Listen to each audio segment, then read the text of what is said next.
राधे राधे। जय श्री कृष्णा। श्री शिवाय नमस्तुभ्यम। हर हर महादेव। पूजा भक्ति चैनल में आप लोगों का स्वागत है। आज आप लोगों को हम ब्रह्मचारिणी माता की कथा श्रवण कराएंगे। हमारे चैनल भक्ति पूजा को सब्सक्राइब कर लीजिए और लाइक कर दीजिए। नवरात्रि के दूसरे दिन की हार्दिक शुभकामनाएं। आइए नवरात्रि के दूसरे दिन सुनते हैं माँ ब्रह्मचारिणी की कथा। नवरात्रि के दूसरे दिन माँ ब्रह्मचारिणी की पूजा की जाती है। इन्हें तपस्या और साधना की देवी माना जाता है। माँ दुर्गा की नव शक्ति का दूसरा स्वरूप ब्रह्मचारिणी माता का है। यहाँ ब्रह्मा का मतलब तपस्या है। माँ दुर्गा का यह स्वरूप भक्तों और सिद्धों को अनंत फल देने वाला है।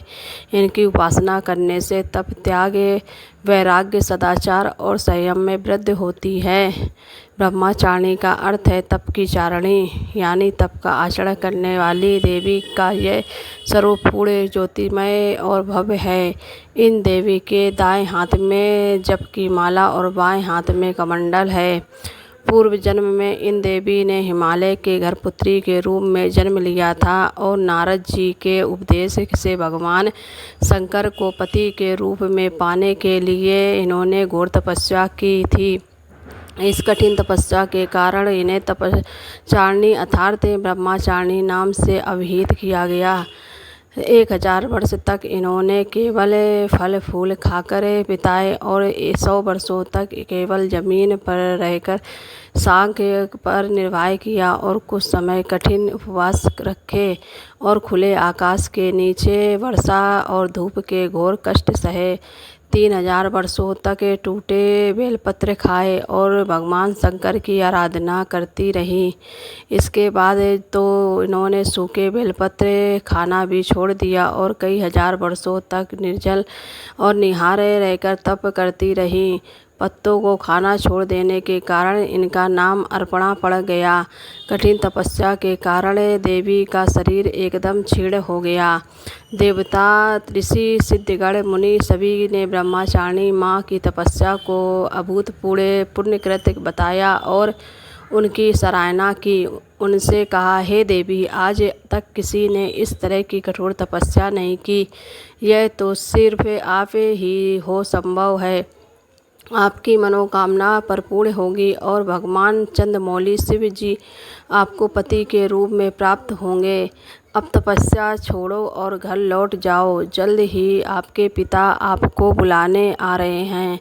देवी की इस कथा का सार यह है कि जीवन के कठिन संघर्ष में भी मन विचलित नहीं होना चाहिए। माँ ब्रह्मचारिणी देवी की कृपा से सर्वसिद्धि प्राप्त होती है। माँ ब्रह्मचारिणी की पूजा के लिए स्नान करके शुद्ध वस्त्र पहने घर के मंदिर या पूजा स्थल पर माँ की प्रतिमा या चित्र स्थापित करें। साथ ही माँ ब्रह्मचारिणी का ध्यान करें।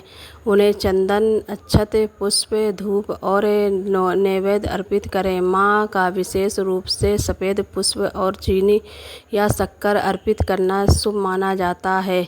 फिर माँ का मंत्र जाप करें, स्तुति करें और प्रार्थना करें। या देवी सर्वभूतेषु माँ ब्रह्मचारिणी रूपेण संस्थिता नमस्तस्यै नमस्तस्यै नमस्तस्यै नमो नमः। इस मंत्र का आप लोगों को जाप करना है। ब्रह्मचारिणी माता का बीज मंत्र ओम देवी ब्रह्मचारिणी नमः माता का शक्ति समृद्धि मंत्र है। श्री अंबिकाय नमः। माँ ब्रह्मचारिणी को कमल का फूल चढ़ाना बहुत शुभ माना जाता है। कहते हैं कि माँ ब्रह्मचारिणी को यह फूल अर्पित करने से ज्ञान की प्राप्ति होती है। माँ ब्रह्मचारिणी को शंकर का भोग लगाने से व्यक्ति को लंबी आयु और अच्छा स्वास्थ्य प्राप्त होता है। यह भोग माँ की तपस्या और आत्म अनुसंधान का प्रतीक है, जो भक्तों को पवित्रता और भक्ति के लिए प्रेरित करता है।